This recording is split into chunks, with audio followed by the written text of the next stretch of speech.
It's 3 p.m. I'm going to call the meeting of the Champaign-Urbana Mass Transit District to order. First, we'll start with roll call. Chaplin, Cho, Dial, Hannon, Raymer, Euchtman, Bauer. Here. Quorum is present.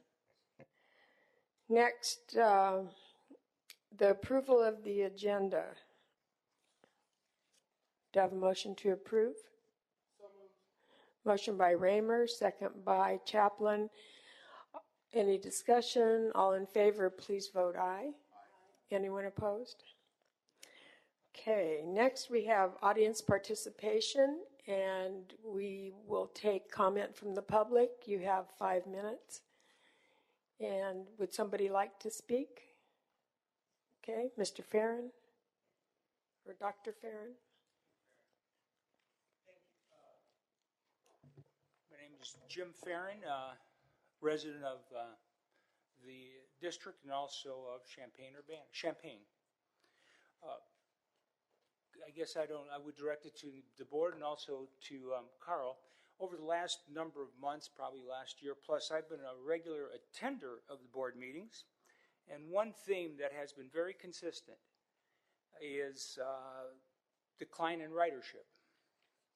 And there's been some vague general responses, new construction, gas prices down overall nationally, ridership's down on transit systems. With that said, my question is, if this trend continues, is there or are you working on a strategy or plan to address this?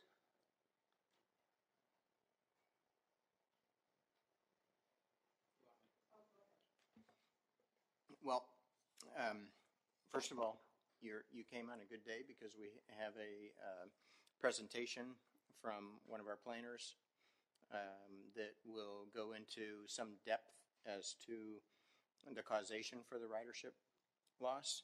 So I think you'll find that interesting.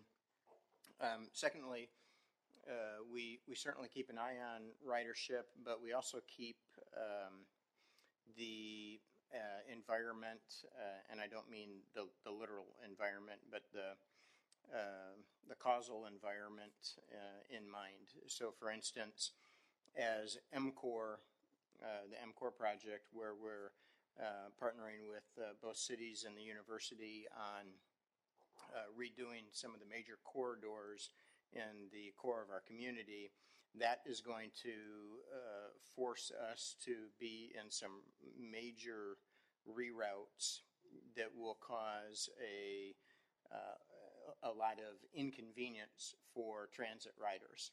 And so I think it would be unwise for us to put too much weight, for instance, on, and I'm just using this as an example, but it would not be wise for us to use just a pure ridership number over the next couple of years during the MCOR construction as a arbiter for what level of service we have. However, barring those types of things, of course, we do keep an eye on ridership, and we try to be responsive to that, both positively and negatively. So in general, the answer to your question is yes, but when you start drilling down into the specifics matter, and so as there are circumstances that affect them, the broader circumstances, we take that into account as well. So you, at this point, do not have any real defined strategy or plan, and is there some point where you decide, hey, maybe this is an issue we should address? There's not a predefined threshold to that, no.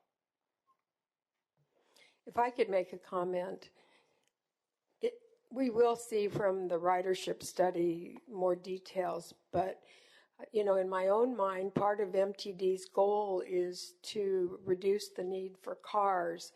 And some of the things that we have been supporting are efforts beyond just buses themselves to allow people to access places they need to go.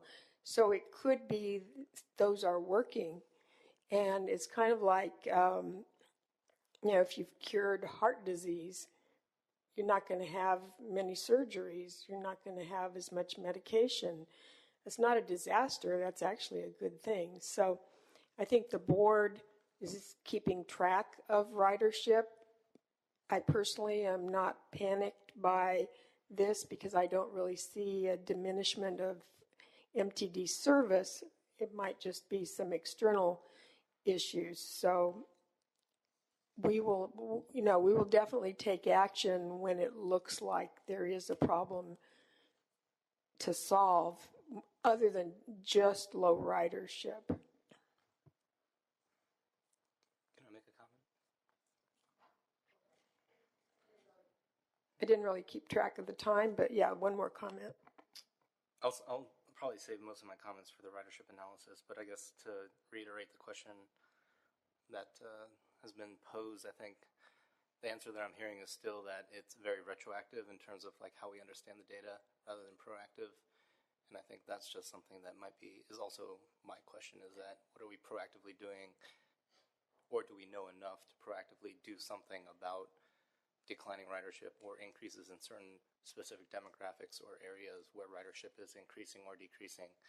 And I think that's kind of the open-ended question that I'd be more interested in hearing about. But hopefully this analysis provides some light.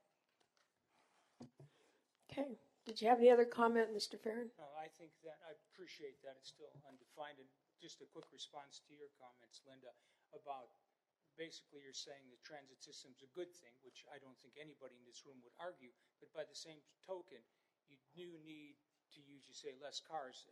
I would be more comfortable if I was running a group to have some metrics on this. Are there less cars on the junction of Green and Neal or whatever to justify, well, we're reducing traffic? That would be my only comment, just a little bit more objective.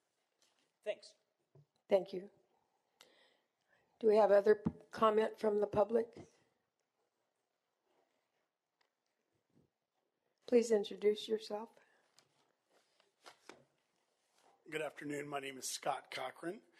I'm a resident of Champaign County, I guess. I live in the county. So and I came today to introduce myself to the board. I recently purchased the Avenue building at auction, and I wanted to share with you guys what I'm planning for the Avenue project. And I could elaborate on a vision that I have for the area. And then I also want to express my interest in potentially being in a partnership or purchasing some of the properties that you're in the process, I think, still of purchasing with the Hadley, from the Hadley family estate. So what if I could give everybody a copy?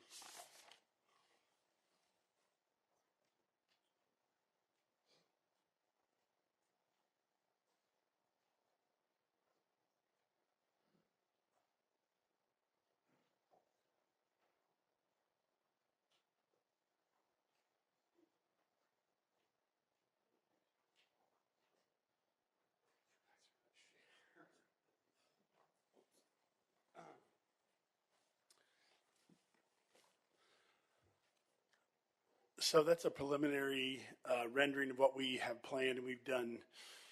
Todd, my Wegger, is here. He's my architect back here. So he hasn't even had an opportunity to go inside the building yet because it's kind of a hazardous area. So I haven't been in other than the initial walkthrough. We just closed yesterday, so I've got the keys. But it's going to be a process. I've spoken to the city a little bit about my vision of the area.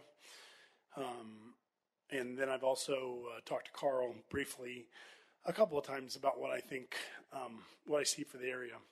I know the city has the vision of Midtown, and I think this is the, if you will, the mouth of the entrance to it. And I think if it's developed properly, that it could, I think it would help ignite the rest of the Midtown development.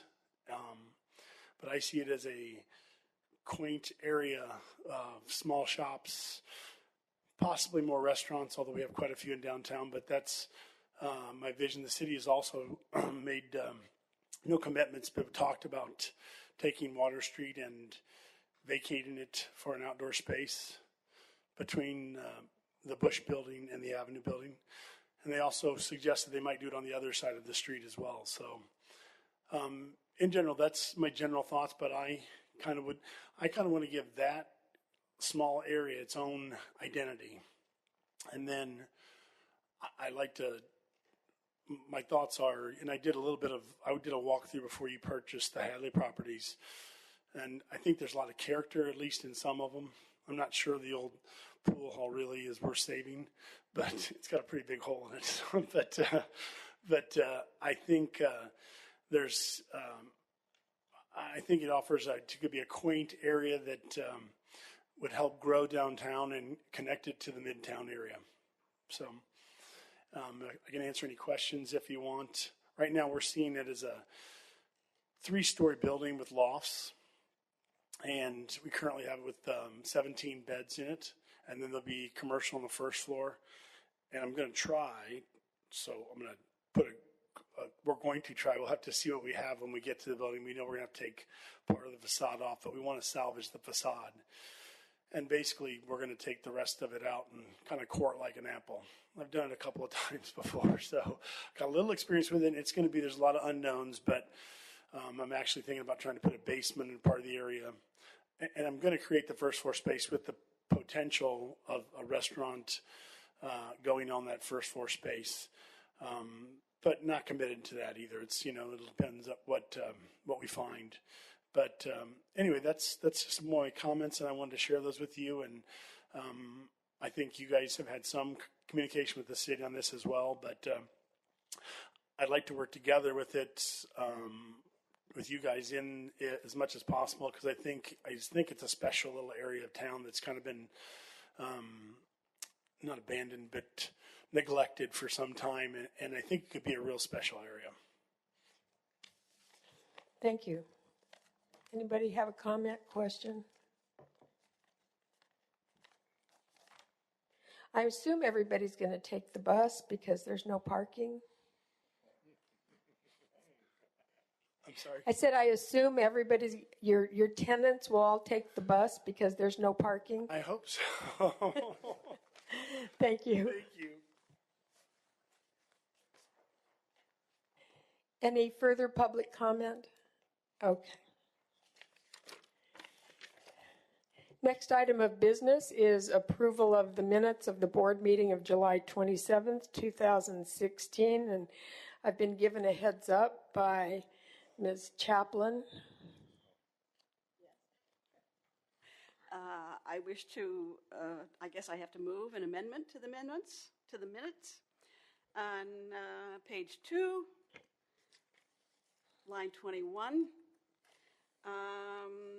The sentence begins, year-to-date operating revenue, that if should be changed to is, 0.2% above.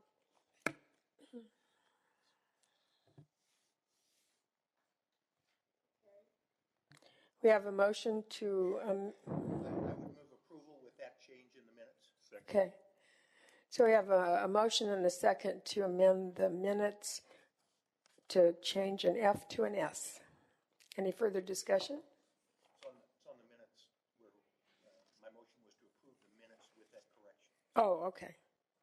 All in favor? Actually, I can't second this because I wasn't here. Someone else is going to have to do that. Oh. So we have a motion from Euchman. You want to second it? Certainly. Second by Chaplin.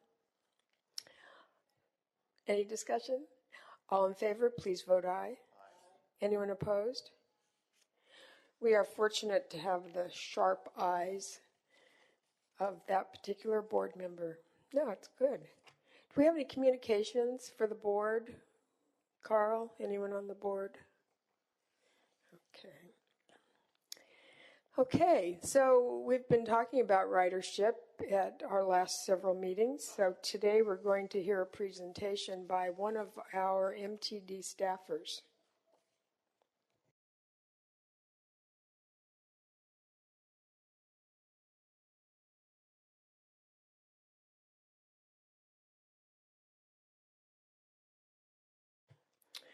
This is Evan Alvarez. Welcome. Thank you. Today's actually my 100th day as an MTD employee, which is very exciting.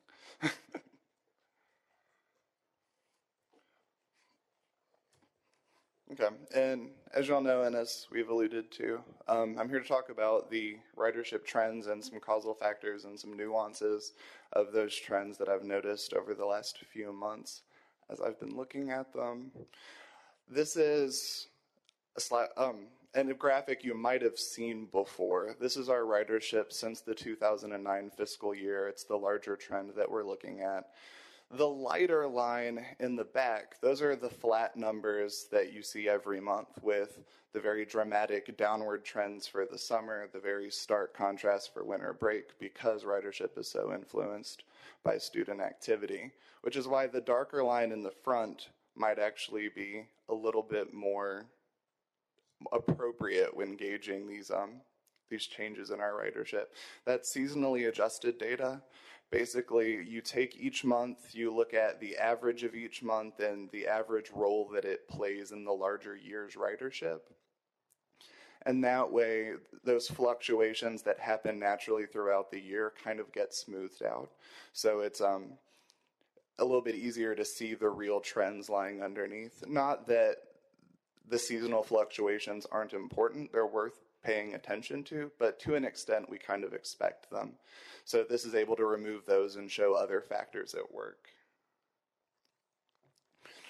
This is a month-by-month comparison over the last 3 fiscal years. As you can see, we were enjoying growth in ridership through January of the 2015 fiscal year. So January 2015.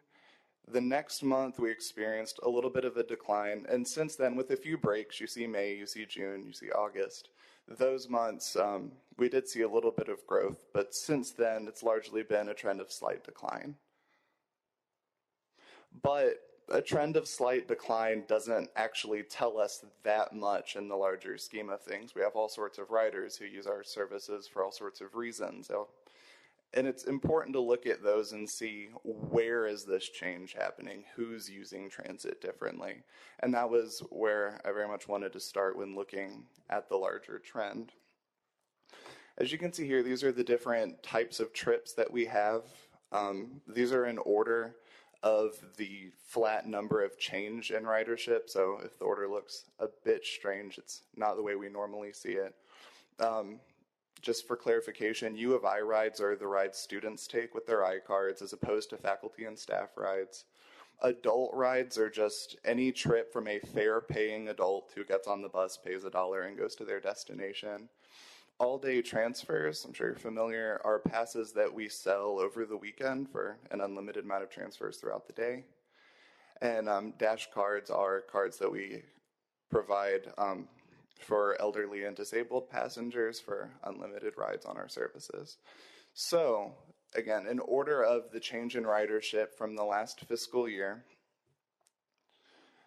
we see U of I rides, of course, top the greatest loss because they form such a huge percentage of our rides, followed by annual passes. And I'm actually going to talk about annual passes first, and then we're going to move to the U of I rides and look at the underlying factors, because our customers who buy annual passes are more likely to live in the community, have different needs for transit than our students who are living on or near campus.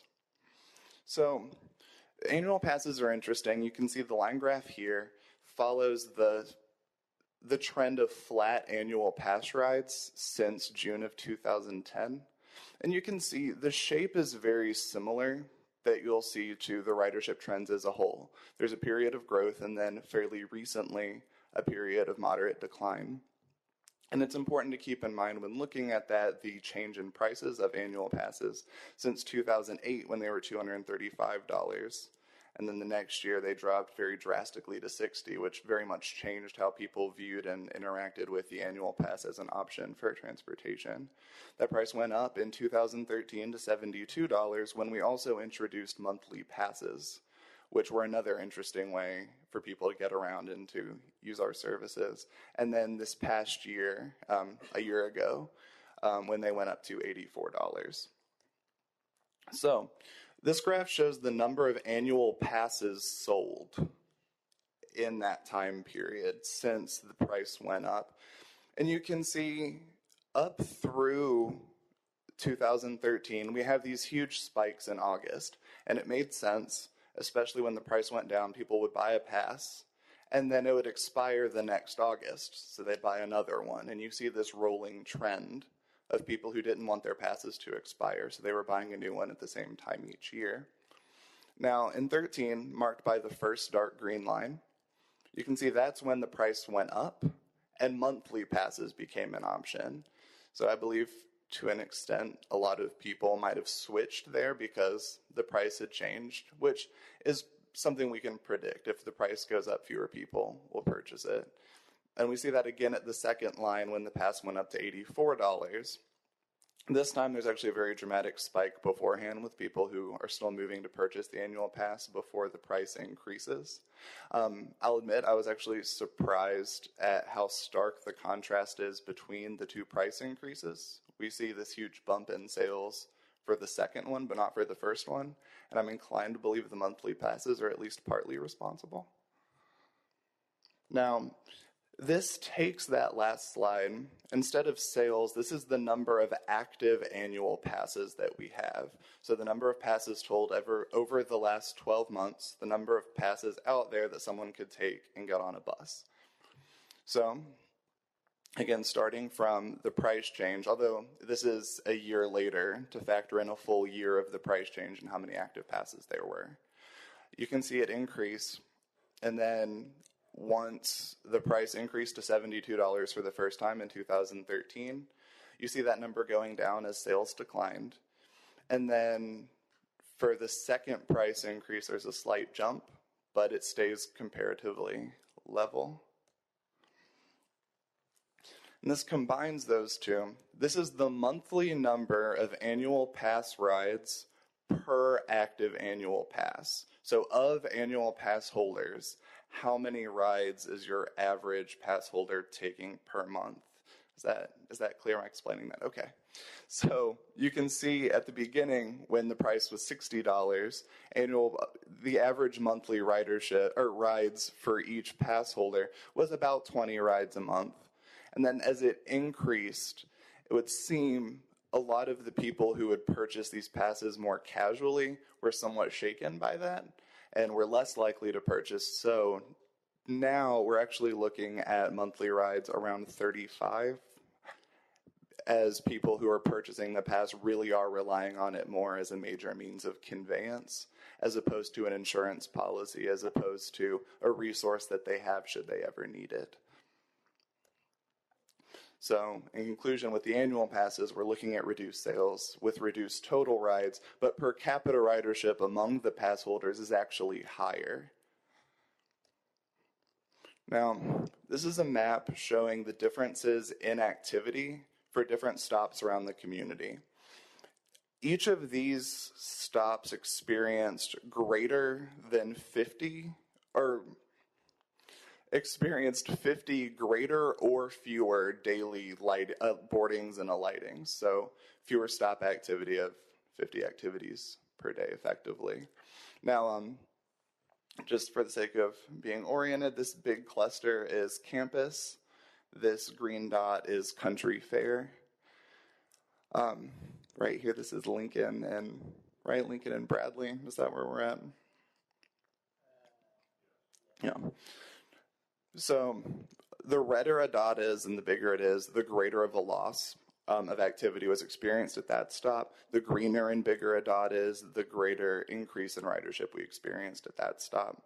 And you can see the most dynamic section, the most dynamic part of the community that we're seeing is the campus area. Now, on a larger scale, this is the total aggregated activity changes in stops, even among stops that experienced slighter changes. And again, green shows increased activity, red shows decreased. So we see increased activity in, there we go, Country Fair here, up here in Northeast Urbana. And we see losses of activity in the West Champaign neighborhood up near Marketplace in North Prospect. And we see a heavy reduction in Campus and along Lincoln Avenue. Now, this effect on ridership at the student stops I thought was extremely relevant, so I actually looked at student housing. And it's an important thing to note here, student housing isn't just university housing, it's just housing in the campus town area. And it's also important to note this is actually just Champaign. That was the available data that I had. So anything south of Church Street, north of Peabody, east of Wright, and west of Neal. So this is the student housing stock as compared to fall enrollment. Now, for the first few years of this period, we're actually seeing a relatively balanced rate of growth in both of those things. But if you look over the last 2 years on the chart, where student housing stock increased by 1.6% in 2014, fall enrollment only increased by 0.5%, and where fall enrollment increased by 1.1% in this past year, the housing stock increased by 6.2%. And I mean, you can see out the window, that's not a surprise to anyone. Even in the 2 years I've lived in the community, it's been an extremely dynamic change. There always seems to be growth in Campus Town, and the nature of Campus Town is changing and becoming denser, and I believe that's having a very dramatic effect on student traveling.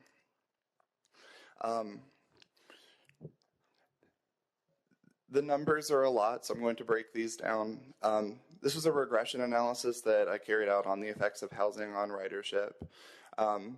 The R squared, so the top of each chart is generally considered the amount of variation in ridership that's explained by housing.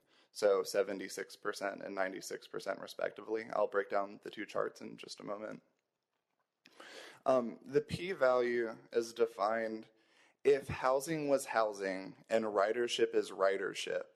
The p-value is the likelihood that one has nothing to do with the other, considering how well correlated they are.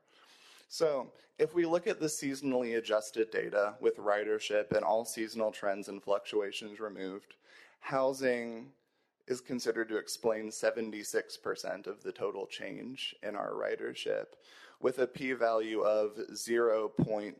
And then 21 zeros, 3% likelihood that it's a coincidental correlation. If we don't factor in the seasonal fluctuations and look at the total ridership, then those seasonal fluctuations and housing make up 96.4% of the total variation, with a p-value of 0. And then 14 zeros, 4%. So for perspective, in a lot of more scientific studies, if someone says that they had a 95% confidence, that would mean the p-value is 0.05. With a p-value lower is considered better. So having that many zeros is actually a good thing. In this case, it means that it's a stronger correlation and it's more likely to be a meaningful connection. Now, there are other factors, of course, that will affect housing. University enrollment and population change were both things I was extremely interested in, and I tried to touch on enrollment. But a meaningful issue that one has to consider when looking at those is this is a very recent trend, and we don't take comprehensive stock of things like the community's population every year. You know, we only do it every 10 years, and we haven't had one since the trend started. So that wasn't something I was able to consider as much. Of course, you see it in the board packets every week, but the days of the week greatly affect a given month's ridership. If a month starts on a Sunday and has more weekends, it's going to be a bit lower because we see lower ridership on weekends than we do during the week.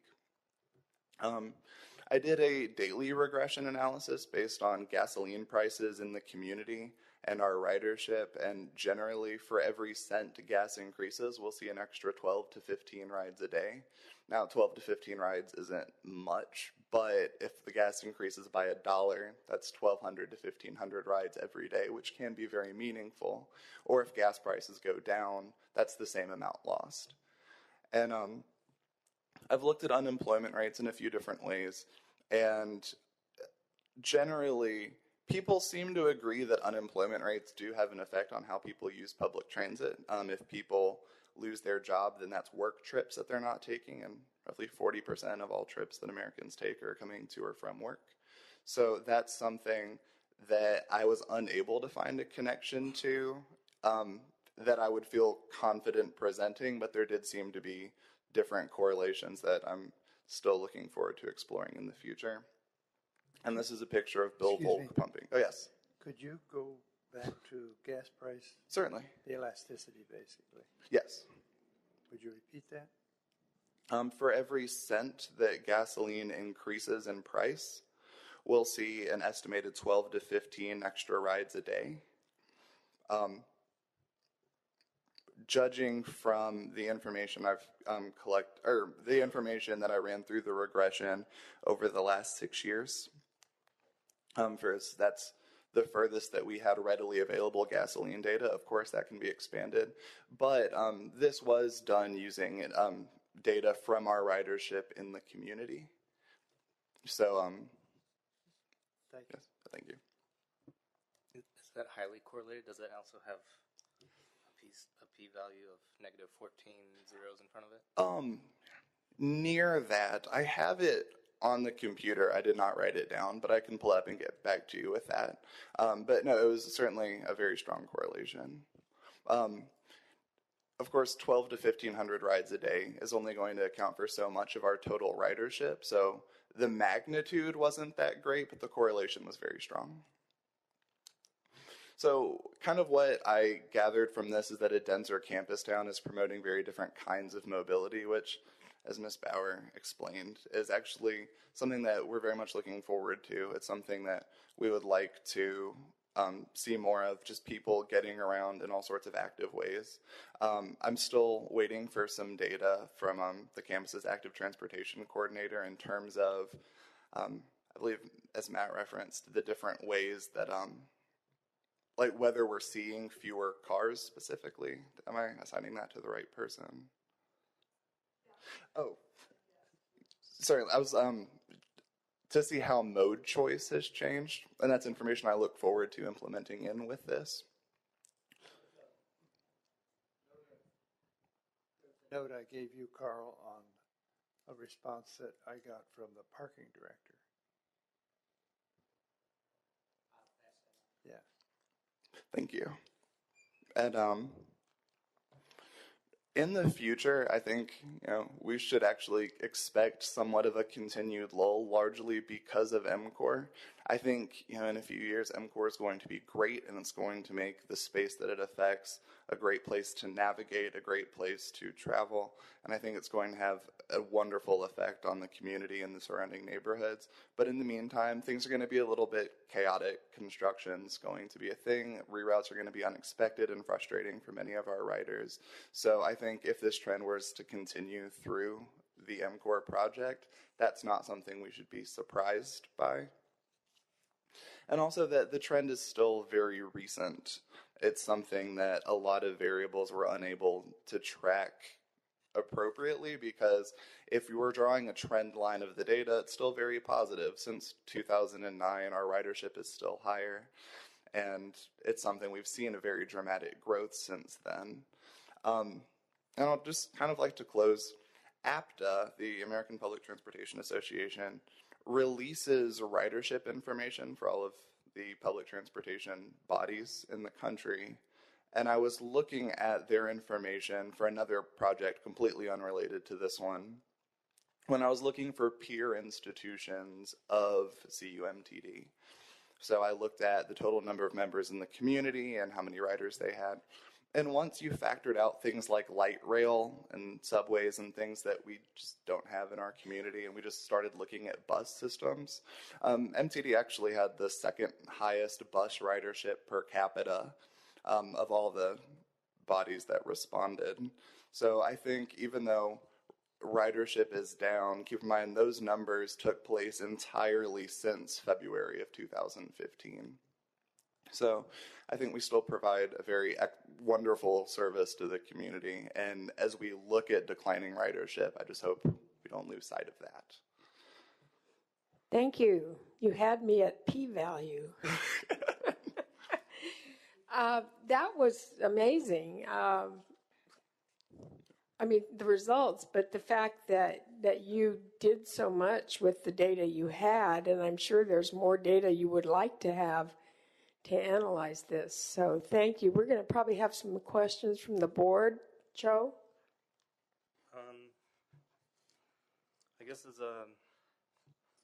I know you can't predict the future or have this crystal ball in front of you, but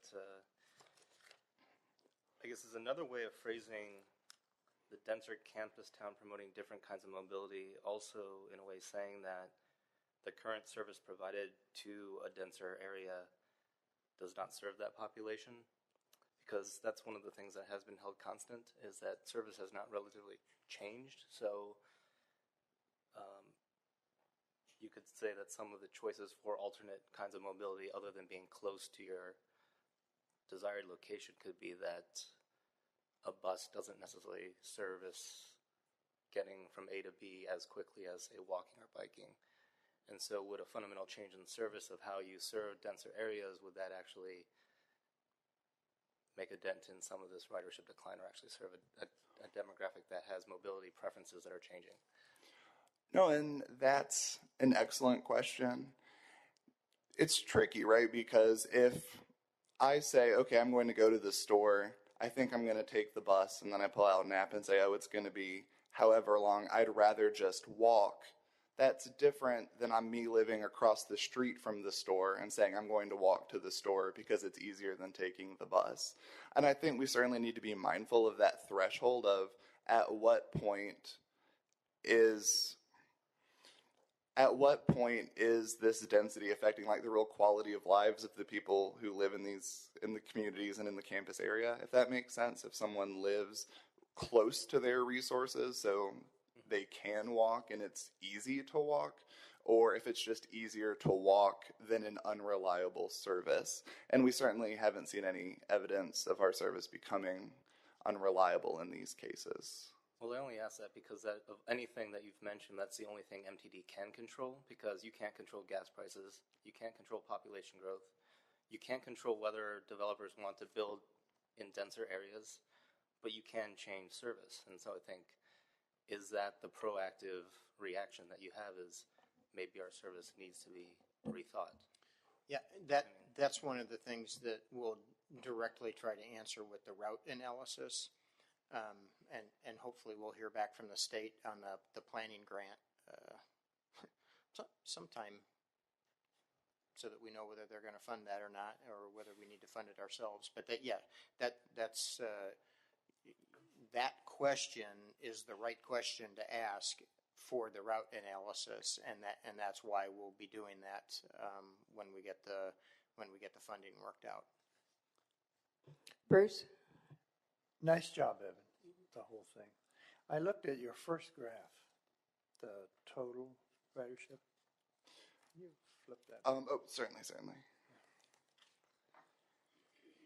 I drew some lines, and it looked like the end of 2014 was where the break took place.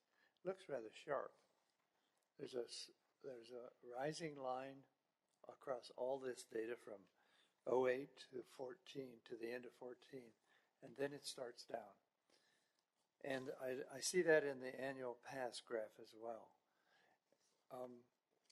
Is there anything we know of that might have happened in 2014? That's between your other price rises and so on. That's an excellent question. You can imagine it's a bit before my tenure. Yeah, well, the reason I ask is certainly the densification of students on the campus doesn't occur sharply. Gas prices might have occurred sharply, but I'm not sure. I don't remember when they really started coming down. Maybe in 2014, and then there was a delayed reaction to it. But I was just wondering what happened. No, and that's an excellent question. Especially since I have gas prices, I have a lot of other information that I could look at in the specific scope of that time period and see if anything more dramatic changed that we're aware of there. Though that was one of the past price change points and that is when some of the new housing developments opened. That timing does correlate with some of the data that you were showing. At the end of 14? Well, it's oh, well, the pass changed at the beginning of fiscal 15. right. Right. Or fiscal 16. No. It was August 15 was when it increased to 84. Yeah, I guess it was August 15. Yeah. Yuchtman? I'm curious as to whether you have any ability to identify the effect of something like Uber on our ridership.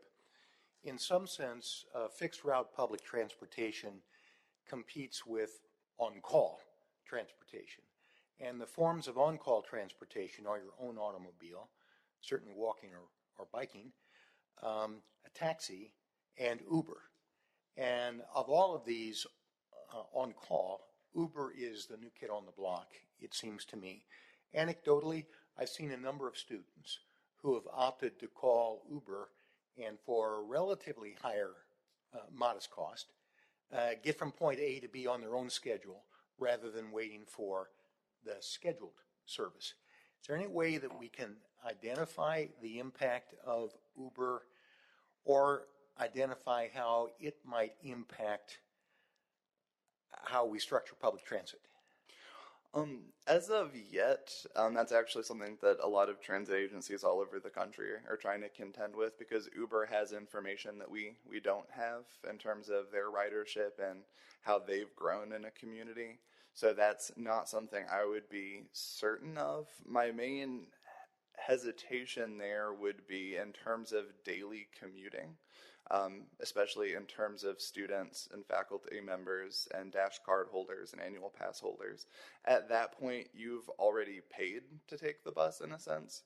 So it would be for me, I would be interested to see how hard it would be for someone to rely on an Uber as a major means of conveyance, if that makes sense. Just because you are paying $5, $7. I'm not sure, I don't have the app. But to see how much it would... Do you understand? Right. There are time costs and there are dollar costs. And the time cost is very, very significant for individuals. No, and that's definitely fair, and it's something I'll be sure to look into. Brian? Thank you very much for this week. I found it very, very Yeah. Thank you. This may be something, your sixth slide talks about annual pass prices, and maybe everybody in the room but me knows it. Can you describe the financial factors that precipitated the significant decrease in the annual pass? As I understand it, and feel free to correct me if I'm wrong, but especially considering the recession of the period and the difficulty that people were having with things like unemployment, and just a decreased pass was allowing people accessibility, which was more of our goal than strictly making a profit off the annual pass, as I understand it. That's essentially right, and the quantity increased to a degree that the loss of revenue was really quite negligible.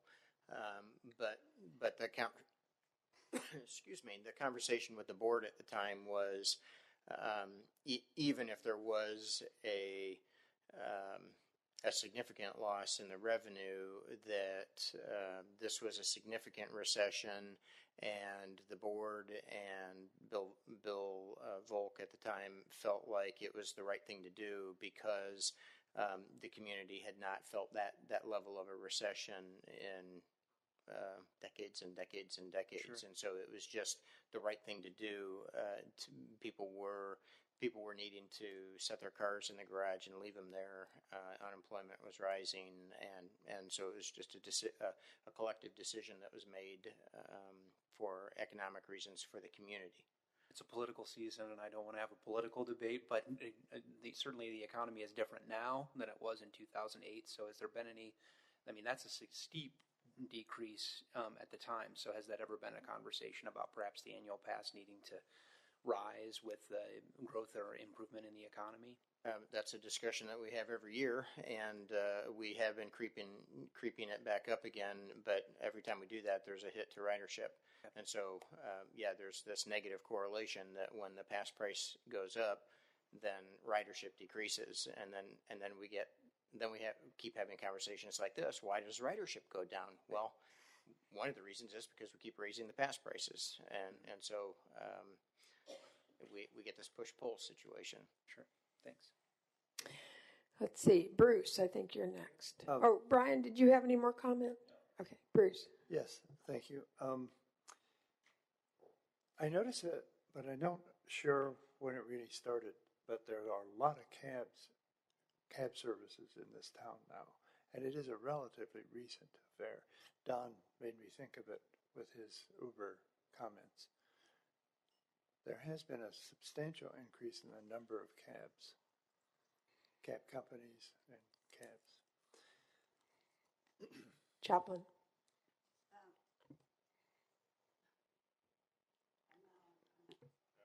Okay, thank you. I wanted to go back to the, not necessarily a slide, but sort of an explanation of the counting of the student rides. Those were just cases, student ridership cases where they had to produce their card.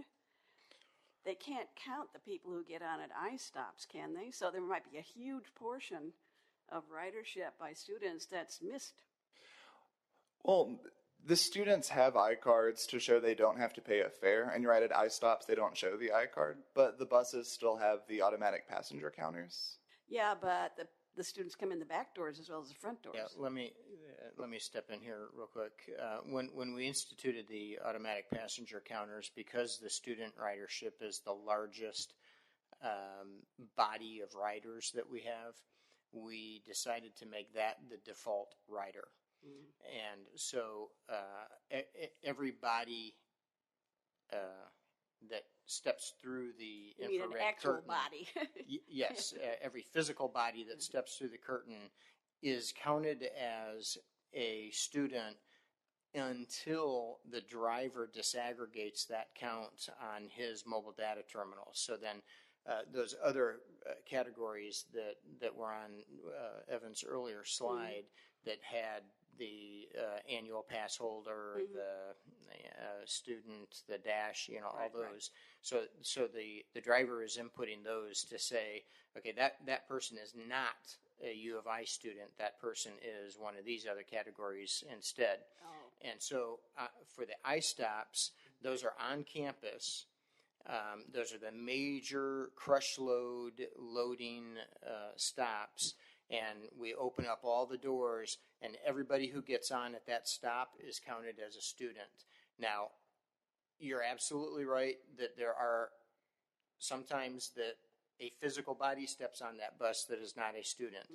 But there's no way for us to really track that without significantly increasing the dwell time and just throwing our schedule performance out the window. And so it's that's an acceptable loss to us in order to keep the efficiency of the service in line. My thought was that perhaps the decline in the student ridership wasn't a real decline. It's just a matter of our not being able to count all of them. No, that's not the case. Joe? I just want to kind of throw out the idea, is ridership then an outdated metric? I know it's a data point, but should we really be rethinking ridership in terms of rides over population? I'm not sure. I'm not too familiar with kind of like those metrics, but it seems like ridership is something that will always ceiling off. Like, to have this theory of growth of ridership year over year seems like kind of like you might be shooting yourselves in the foot. But is there a better metric to measure the impact of, if for a population, I don't even know what our population is, but 200,000, and we're only servicing 13,000 rides, or 13 million rides? That's like a fraction of the population. So is there a better metric to start understanding, like, what is it that we're really doing if it's really not about ridership?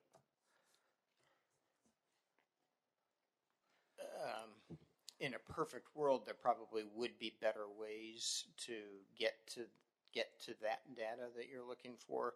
But now we come full circle to some of the things that you and Bruce in particular have talked about, where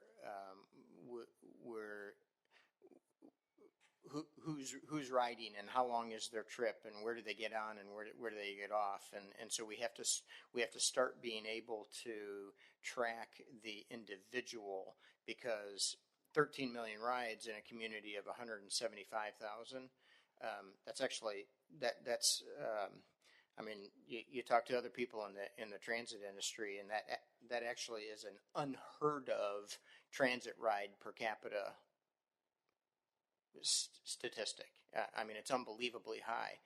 Well, but how many actual people is that?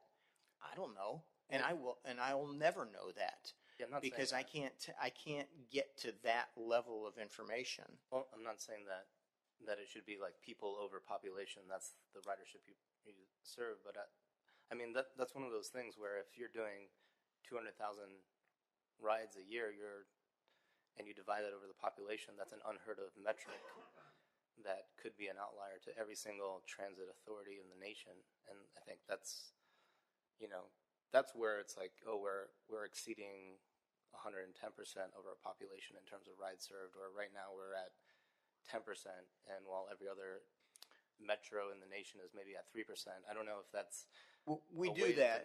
That is a number that we report to the National Transit Database. So maybe that's right. Isn't that one of the categories that we report on?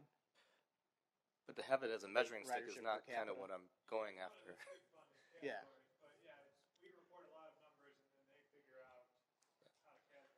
Yeah. To me, it's not necessarily is it useful as a measuring stick to compare as other metro areas. I'm just saying, like, just the utilization. Is there a better way to understand that and not be stuck up and hung up on ridership? I guess that's kind of what got us here. Even though, it can go up, it can go down, sideways, and there's always an explanation for it. Either it's gas or unemployment or population growth. And again, it goes back to like, oh, it's a retroactive way of saying this is what is happening versus like, okay, we think this is what is happening. So then of the things that the district can change, like what are we doing? And I think that's more important to, I guess, the service and the product that MTD provides versus being able to understand why things are retroactively happening. I don't know. Just some thoughts. Well, I think if you look at our community and, the infill development and the service, I think we've done an amazing amount of things. And it is possible, too. Mass transit was for moving masses of people. So culture changes. You got the millennials who knows what their tastes are, and maybe they'll use the bus, maybe they'll bicycle. So I guess, one question might be not just for us, but all transit systems is what is the role down the road? That's kind of what you're saying. But we also don't want to twist ourselves into knots and try to be something else that we originally weren't. We could go after individual drone capsules to fly people to their destinations. Is that our role? I don't know, but that might be happening down the road. Who knows? But I think it's good to have these conversations to at least see where we've been and where we're going. And it doesn't necessarily mean that we are deficient in some way. It's just trends keep happening, and we just need to review that, and we're doing that right now. But to say it's because of something we're doing wrong, I don't think that's correct. But anyway, I had a question. Did you look at parking at all, the availability of parking? No, I looked, and since it wasn't readily available through the university's data portal, but that's information, right, that is forthcoming, it seems. That's exciting. Well, because I was going on Craigslist looking at something else, but I noticed there were a lot of parking space for rent in a lot of that infill. So there are a lot of students that are not bringing cars, but then some of those new properties have spaces they're leasing out to non-tenants. So I'm kind of curious as to how many parking spaces are coming open near campus that again, facilitates people driving, which we don't really want, but might affect the bus. Matt? Just to clarify, I feel like every time I say something, it's like we're not doing something. And you need to defend it in terms of saying we're doing a great job.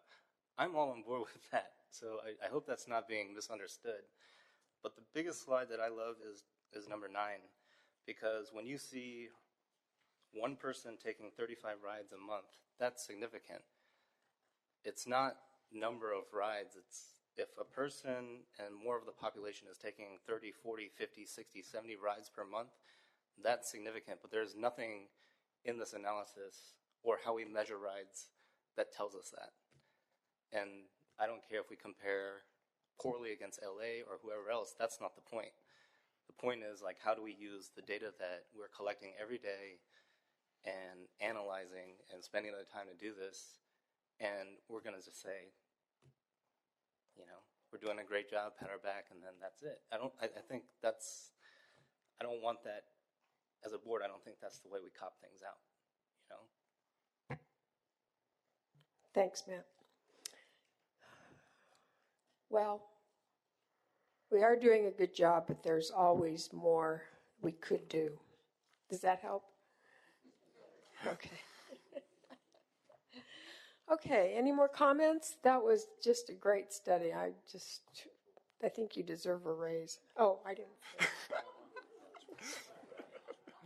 Jermaine, did you have something? Yeah. Carl, one of the things I think, going back to Don's point, that we've seen transit companies around the country do is to get into arrangements with Uber, and I think we might see if we can do that.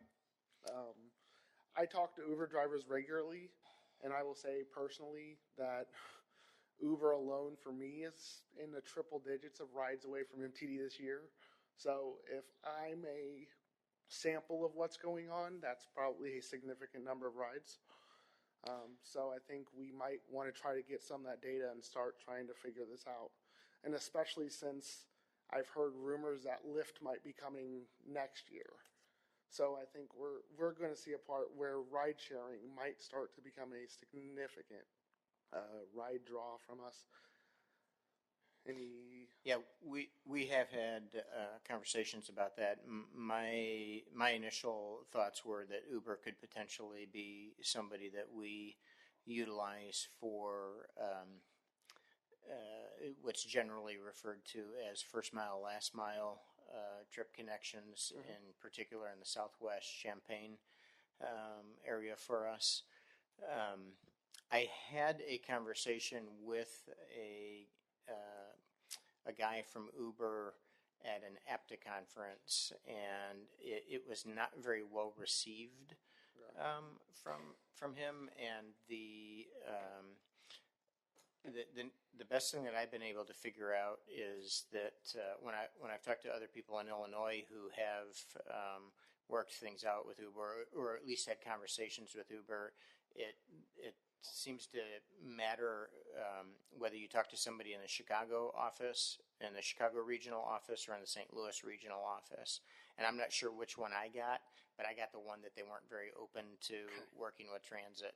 And so it kind of fell apart at that point. But that's probably something that would we would try to figure out which office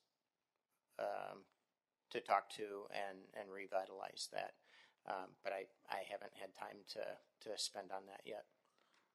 The other question is, with the elasticity of fuel prices, do we have an indication of how quickly that elasticity takes place? So do we have to see a sustained level of gas price change, or how fast are people reacting to that change? That's actually a really great question. Because I know with things like unemployment, normally there's a bit of a lag. Generally, 1 month's ridership will correlate really well with the next month's unemployment. But with gas prices, whenever things were staggered in that way, it tended to throw off the correlation. Nothing was as strong as one day's ridership with the same day's gas prices. From what I have, there's a few nuances, I think, of what you asked that I think would definitely be worth looking into further. Okay, thank you. You know, some of these alternative services like Lyft or Uber, I mean, if everybody's taking Uber, then we've got the same problem with cars and congestion again. It's just somebody else is driving and they don't have to park. So it's going to be an interesting next few years as these things sort themselves out. Any other comments about the presentation? Thank you very much. Thank We you. look forward to more information to help us make our decisions. Thank you. Okay. The next item of discussion is Midtown Champaign property discussion. My own thought is what I'd like to accomplish in the next, 20 minutes or so is we have purchased some property. We haven't closed on it yet, so we don't own it yet. So I'd like to take it a step at a time and determine what we do next with the more pressing issues, like I know some of our properties are in a state of disrepair, so when we do close, hello. So I think some of the points would be the properties that need to be demolished. Carl, do you want board direction as to what the next step would be? I personally would like to know the cost of demolishing before we actually approve it. Sure, and this isn't an action item, so it would just be a discussion. I had a conversation, but it was just a phone conversation with a contractor who does demolition, and so he gave me an over the phone kind of estimate. So it's very, very loose, and so my question to you was, was there general consensus that was the direction we wanted to go with those two buildings? And so I'll get an actual cost estimate for that, or is there a feeling from any of the board members that, well, wait a minute, I have an idea, is there something that we want to do with this? And so before we start going down that road, we want to talk about X, Y, and Z. Mm-hmm. So that's kind of the conversation I have. My recommendation is that those two buildings are too far gone, as Scott Cochran indicated. The holes are too big, and the cost is going to be too much, and the return on that investment is going to be too little for those two buildings. And I just think that at this stage of the game, there's no point in doing that. That's my personal opinion.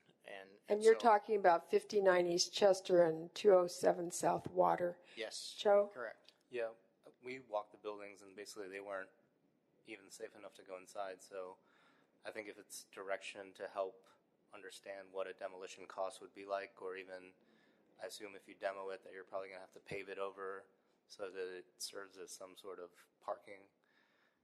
It'd be interesting to know what that cost or that investment would be before just to leave it as is or consider other options. So, yeah, when you say leave it as is, do you mean leave the buildings in place and leave it as is? Well, I'm just thinking of what are the options. You leave it as is, you demo, and then you make it into some sort of parking surface, or you sell it. I'm going to say this not very loud. I'm going to try not to say this too loudly because I don't want the city attorney to hear me. But I think leaving the buildings as is probably is not a good idea, because at some point we're going to get cited for some violations of city code. Well, it's a liability too, if Yeah. somebody were hurt. Yeah. So I think one way or the other, we're going to have to do something with them, even if it's just raise them and then grade the property. I don't know that we would necessarily have to pave it right out of the gate, but grade it. Okay. Yeah. We could put in a butterfly garden. Monarchs are endangered. Seriously. See? Okay, so for the first immediate thing we need to think about is the possible demolition, unless anybody has an objection. Do you need a motion or just direction to bring us back? Right. Yeah. No motion is allowed. Okay. So, okay. So I certainly get a strong impression that Matt's on the same page that I am. That we need to pursue demolition, and I'm just wanting to hear if anybody is in opposition to that. Okay. So, would you be able to do that by the next board meeting? I get the cost estimate. You mean? I can certainly pull the trigger very, very quickly on getting that. I would think that the contractors would be able to put cost estimates together in time for that. So I'll do my best. If not, the next month. And then I guess I'd like an idea too about, like what you said, whether we would just grade it and leave it, or I don't know if we want to pave it at this point, Matt. Yeah, I think if you are getting estimates, then might as well get it for the other buildings as well, just to have it as background, even though that might not be the intended plan. Demolition estimate on all four buildings. I mean, you might get a better bid because of that. Who knows? Does it cost to get an estimate? Not generally. I wouldn't think, but I suppose it wouldn't hurt as an alternative. Does anybody else have an opinion? I don't know that we'd want to demolish them all, Margaret. Well, I'm sort of asking kind of a question. You would want an estimate sort of building by building for the cost of demolishing so that we could decide, and it might be cheaper to do everything at once than, I don't know, I mean, if you're going to get a demo bid, might as well just get it for the whole property so that we don't revisit it again. Well, but down the road, if we decide not to demolish all of them, then if we want to demolish some later on, we're going to have to get a new estimate. I should think the cost would go up. We would at least have a baseline price. I mean, Well, like if you're going to do the work once, might as well get it done and Carl? not do a discussion again. Let me make a clarification because Matt just used a different term than what I had been using, which is what Fred just whispered in my ear. So it sounds like, and so I might not be able to do this in time for the next board meeting. It sounds like we ought to get a bid with alternates so that we have something that we can bring to you for approval to award a contract to somebody. And that's not just getting an estimate from somebody, that's actually getting a bid from somebody. So now I'm going to have to put specifications together, and that's going to take a little bit more time. They're not going to be very complicated, so I don't think it will take very long, but I don't know that it's going to be at the September board meeting. It might be at the October board meeting that I can get it back to you. And I'll try it for the September, but I want to clarify that's a little more. Sure. But that's not a bad idea, because when we look at buildings one by one, we do maybe want to weigh, okay, if we demolished it and rebuilt or paved or whatever we did, how much it would cost. And if it doesn't cost us to get bids, it might not be a bad idea. Anyone have any objection? It's a little extra work, but I think that's okay. I'll go down that road. Okay, so that's the first thing we'd like staff to do. Another thing is, you mentioned I know we've got the 51 Chester, which is right behind us, and I think that seems to be a structurally sound building, but it would be good for the board to have some ideas on what to do with it. whether it could be used for storage or, I don't know. But does that sound okay to everybody to find out if there are opportunities to use that building in the short term? Matt? I would say, I mean, an alternative to demo is if you have cash producing properties, might as well put them out for lease and take advantage of that rather than demoing them. So, yeah, I mean, to some extent we are land banking, but rather than have that sit, it'd be good to do something in the short term. So I guess the second suggestion from the board is that staff look into ways we might be able to use 51 East Chester, either for MTD purposes or some other agency or business. Okay. And another idea is we have the Bush Brothers building that we've purchased. It wasn't specifically in the block that we bought, but I think it'd be good for the board to have some ideas of what could be done with it. But we're going to get a demolish or a demo bid. What if we leased it? What if we sold it? I mean, just some scenarios about, have some conversations with people who can give us some direction about some ideas for that building. Matt? yeah, I reiterate, I guess, what we would do with 51 Chester is the Bush Brothers building is income producing, then that's better than demoing it, but I would advise to work with a broker or real estate professional to find out what the market value or options are for even using any of those structures. So, if that's direction. Okay. And I guess I would like to also sort of factor in whether we would have to fix it up first or whether the people people who are going to use it have to fix it up. That's it's true. My understanding from what the architects reported that these buildings aren't sort of move-in ready. No. And then I think that's true. Although the Bush Brother building is the one that's closest to being move-in ready. Oh, that and the restaurant supply, depending on what the utilization is. The restaurant supply, the most difficult aspect of that is ADA access. Outside of that, it's a very, very sound building. Bush Brother building probably needs some work on the roof, but outside of that, it's very sound. So needs some electrical work, so there's lighting inside, that kind of thing. Well, and I think too, I'm a fan of preserving buildings if we can. It goes back to the quaint nature that Mr. Cochran was talking about. Rather than demolish and build something steel and glass, or a rail terminal or whatever. We're still trying to figure out what's happening with high-speed rail. And I read recently Springfield is getting prepared for, what did you call it, Carl? Mid-speed rail?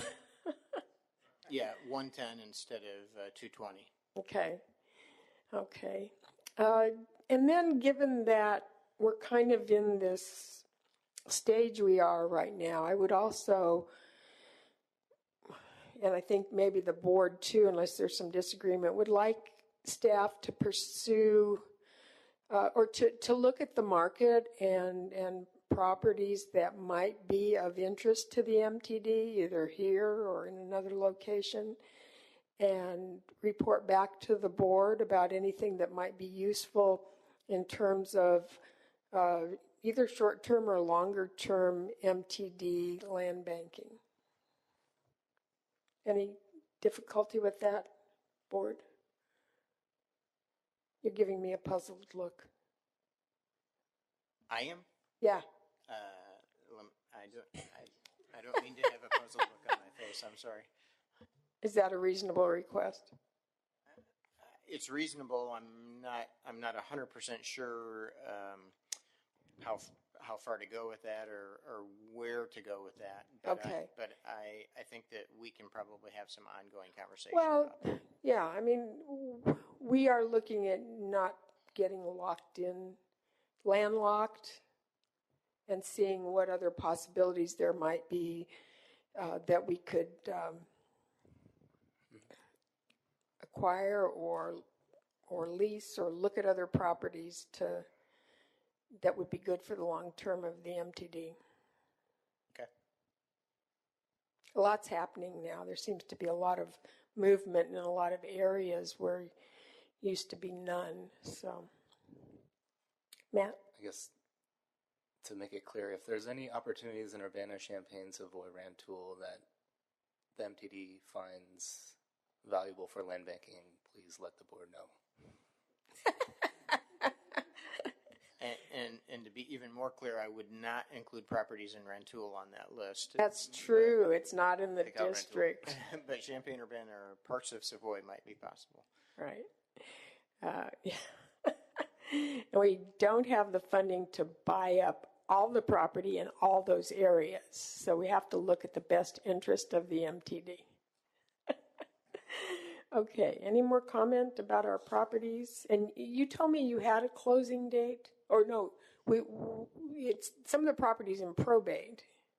We got approval from easy for you to say, probate court for the sale, and so we're ready to set the closing date now. I have some questions from to our accounting department in terms of timing that I need answered, and so I think that we'll be able to do the closing relatively soon, pending the answers to those questions. Okay, very good. Also those recommendations, especially about usage of existing buildings, if that could be done by October. Chester, the one right back here, and the Bush building. Okay. Or at least some direction. Okay. Board members, if you have any suggestions for Carl, feel free to let him know. I'm not much of a property person myself, so I just like old buildings. Okay. Next we have reports. Managing Director. Okay, well, at the risk of starting off the Managing Director's report this way, our monthly ridership saw a decrease in July. It was a fairly significant loss of ridership for this month, but our summer months generally are down.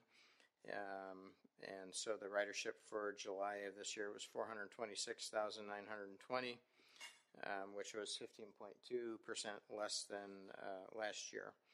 However, the operating revenue was up, and it was at 474,927 this year, and 473,049 last year.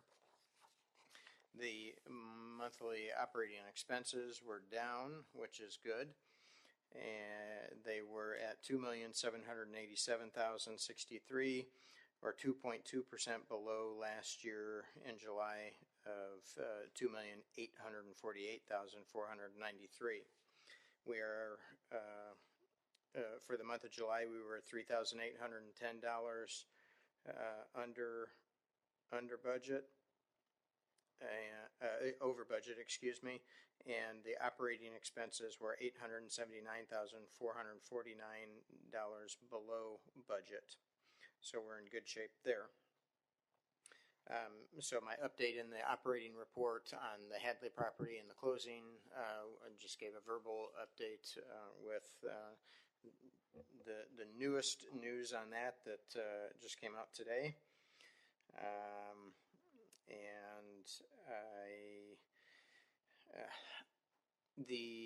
The pads, the concrete pads at some of the bus stops that we've been asked about, we have gotten an engineering firm Burns Clancy to look at the Kenwood and Springfield and the State and Kirby locations.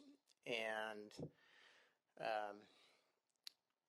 one of my mantras is nothing is ever as easy as it's supposed to be. And both of these bus stop locations live up to that mantra. The Kenwood and Springfield one requires a fair amount. It's not just putting a pad down. It requires a fair amount of extra concrete work and grading in order to accommodate drainage there, which ironically is the problem that it exists there now. And so we're wanting to put a pad there to get our passengers out of the standing water. And yet to put a pad there, we would be required by code to do all this other work. So we're going to have a conversation with the city to see if there's some way that work can be shared rather than us paying for the expense of fixing their problem.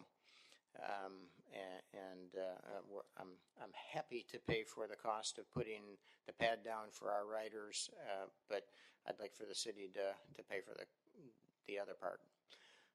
So we'll see where that conversation goes. Jermaine, you're the one that asked about the State and Kirby, and boy, do I wish I had better news for you. And it's not done yet. We're still trying to work on it. The problem that we have at that location is that the slope of the grade, which is part of your problem, I think, because you have to navigate this grassy hill getting on and off the bus, and when it's wet, then that becomes very slick. But the slope of that hill exceeds what's allowable by the ADA. And so we can't just put a concrete pad down there at this slope that would not meet ADA. So we would immediately not be in compliance with the law. So we're trying to find out if there's an alternative location for it. We can move this stop perhaps a little farther north up by the stoplight pole. But that's complicated because there's a fire hydrant right there, and the stoplight pole is right there. And so we're, I think, also embarking on a conversation with the city about that to figure out how, where, and in what way that can be accomplished. So we haven't given up on you. Trying to work that one out, but it's tricky as well. So that's an update on those. Staff is continuing to move ahead quite vigorously on the ISO 9001 process. Amy Snyder, the customer service manager, is just driving that process forward vigorously and doing a great job, but it's a big job, and she is in meetings frequently trying to corral the masses of the various departments to get that done. So it's a lot of work, but she's working a lot on it. Is that why we need a media manager? Well, actually, there is a relationship between those two, because one of the things that Amy does as a legacy to her previous role is that she still manages all the social media accounts. And so if I want to, we want to be able to get that off of Amy's plate so that she doesn't get bogged down in that. And so that's something that the media manager would be in charge of, and that would free up some additional time for Amy, which would be helpful. We are in the process of hiring a facility manager, and I've indicated to you before that I wanted to get that position filled before I move on to the media manager. The application period has closed for the facility manager, and we're reviewing applications now to develop a list of people to interview, and we should be able to begin interviews in just a week or two. I guess when the APTA conference is over, the week of the the week of the 12th, so the following week after that. The ridership study, we are working with a colleague of Bruce's, and he's got a computer class, a software development class that will be working on a application for us to track the on-off activity of riders, and our software developer and planner are working with that professor right now to develop the syllabus, if you will, I guess, or project description for that application. And I wanted to mention that we have a bevy of a new, right? Do you have a question on something I've already? The media one, but I can wait. Oh, okay, I'm almost done. We have a whole bunch of new regulations that we are falling under, some of them as a result of MAP 21, which was the previous federal authorizing act, the one previous to the FAST Act. So we have transit asset management and safety management. Those are two new aspects that the Federal Transit Administration will be. All right, they've released their regulations on, and so those are brand new areas for us that we're having to develop systems to respond to those regulations.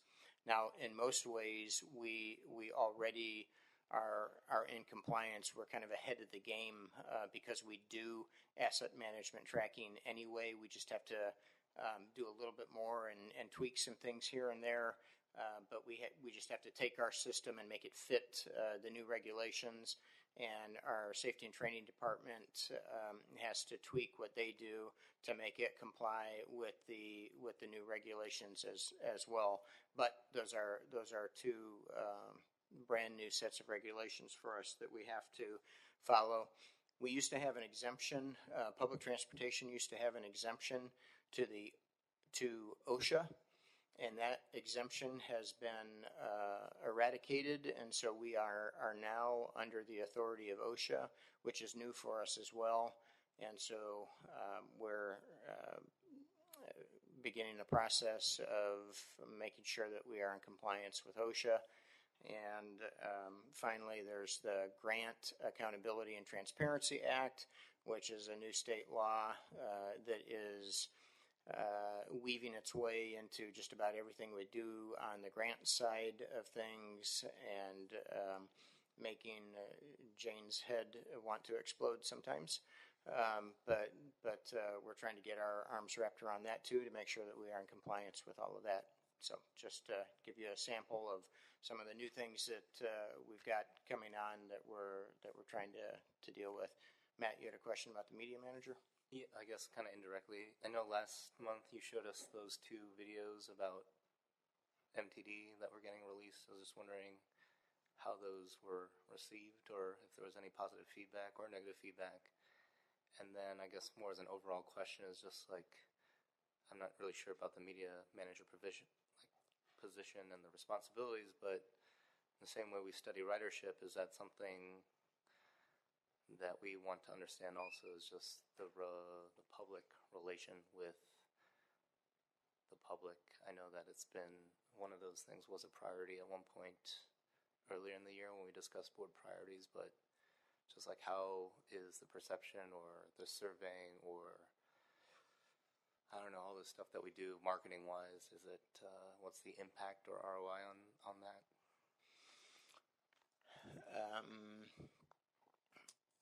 Well, to go back to the first part of the question, I think they just started playing, so I don't believe we've heard much, if any, feedback on them. At least I haven't yet. I don't know if Jan is indicating that no, we haven't heard anything yet, but it's new and hasn't gotten much airplay yet. In terms of the analyzing an ROI on that type of thing, this is we talked about this previously when we showed these commercials. This is it's an awareness campaign and an education campaign. We're not trying to sell widgets that we can track and people can say they are buying this widget because they saw a commercial. And so I don't know that we're ever going to be able to indicate that there's a direct correlation on an awareness campaign or an educational campaign to a return on investment. One of the things that we do is try to make our services be known in the community as a viable alternative to everybody driving their car by themselves, and so we are educating the community. And so we do surveys to ask people if they are aware of the district and the services that we offer, and in those surveys we ask if how they became aware of us and the services and that kind of thing. And so we get kind of a loose view on that, but it's not a real solid concrete answer to the type of question that you're looking for. But the big McDonald's isn't going to be able to answer your question either. They're not going to be able to tell you the exact ROI on their commercials and that they play in our market. That there isn't that kind of surveying technique that is employed that gives that kind of feedback. So I understand you wanting that kind of question answered, but I don't know that we're going to be able to respond to that right now. It might be interesting if you had a discrete media campaign, multimedia, not just, commercials, but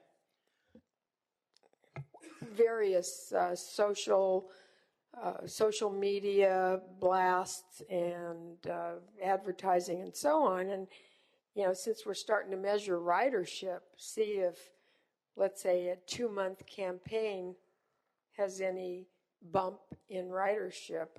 We might be able to look at that and see if that correlates, because the whole point of talking about MTD and promoting MTD is not necessarily to drive up ridership, but just reacquaint people with this service that we have here. That certainly is true. That is why we do it. But there may not be a instant feedback on that or an instant utilization. So I as Joe Public might see the commercial today, but my circumstances might not bring me to the point where I actually ride, not 2 months later, but maybe 6 months later, sure, or 9 months later, or, whatever. So even under those circumstances, that still becomes kind of a fuzzy gray area to actually be able to track. Well, if we didn't have any expectations of what the results would be, but you could even do a promotion about the annual pass. And then you really are selling something, and maybe do a sale, 2-month sale, back to 2013 prices or something like that. Right. Just some ideas. Yeah. Well, yeah, I don't think I wanted specifics, but if there's a media manager that's a position that's opening, I would hope that would be one of the responsibilities, or that would be considered, because I would be willing to say that McDonald's probably knows very well what they're doing, and to say otherwise is a little, I don't know. But I don't know, it's just to spend resources or allocate resources and not really know the impact is kind of one of those troublesome things with me. So even if it's at a very superficial level and we can dig deeper and peel back layers of the onion as it becomes more obvious, then, that's a way to start. But to say that that's something that probably won't happen or can't be tied into a responsibility currently, then that doesn't really sit well with me. Thanks, Matt. Okay, board committee. Oh, did you have anything else to report? I do not. Okay. Can I ask a question? Sure. When are they actually going to start making holes for the MCOR project? When are the streets going to be dug up? I've got in here that we had to rebid because of the high bids that we received last time. And the next bid letting is November 4th. So keep your fingers crossed that we get bids that are acceptable at that point. And if that is the case, then we would have groundbreaking occur in the spring. Oh, that was my next question. Are we going to have a ceremony? Well, we haven't talked about what we would do at that point, but I have no doubt that the Communications and Marketing Committee would come up with some kind of ceremony. This is a big project. It's a big deal, and so I'm sure that we'll do something. However, I haven't been a part of a conversation about it yet. But yeah, so if those bids come in good, then we'd be looking at probably a May timeframe for breaking ground. That reminds me, as far as board functions, back to our buildings. I think a lot of us have driven by the buildings that we've purchased, but would it be possible to arrange some sort of quick field trip to see exactly what they are, and maybe if anything's safe to go inside, Sure. Once we've had the closing and we take possession of the buildings and have the keys, then we can put something together for that. Yeah. Okay. That'd be great. Thanks. Okay, board committees. Yes, Jermaine? Carl, do we have any update on when new buses are going to hit the street?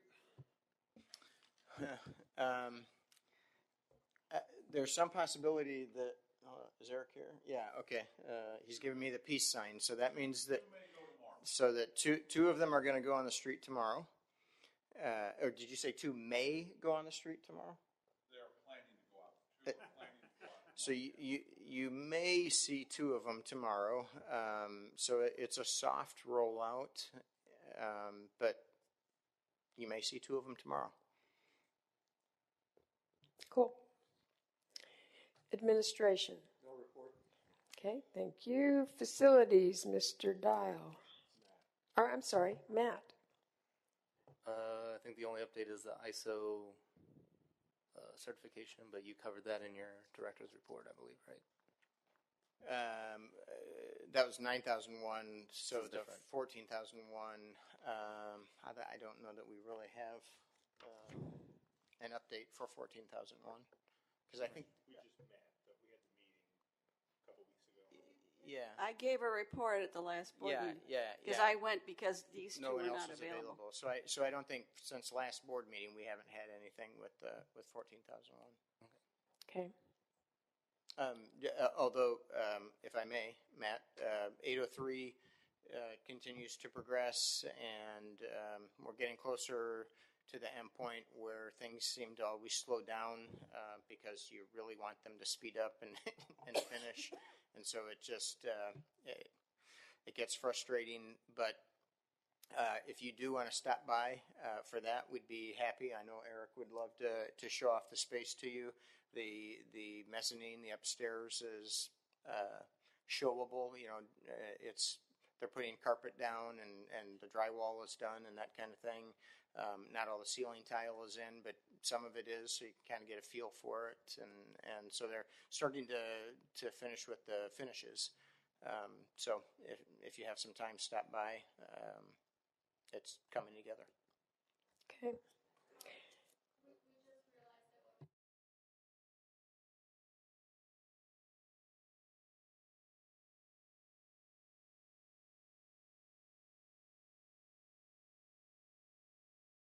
So you can give a report on that if you want. So that happened, and That was just a couple weeks ago. right. Yeah, and then I guess everything went well.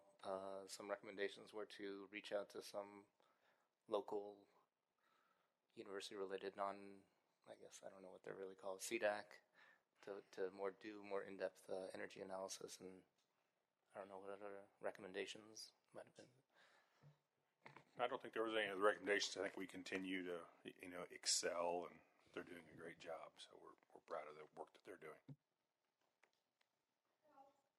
I want to commend both this board and the MTD staff for the care that we take in our facilities, and the fact that we keep these buildings up and maintain them over time, and not just run into a crisis period when we say, oh, we got to fix all this stuff. So thank you. Chaplain service delivery? No report. Okay. Any other business to come before the board? Our next meeting is September 28th at 3 p.m. in this room.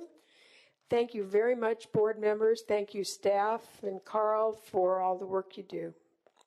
And is there a motion to adjourn? So moved. Motion by Chaplain, second by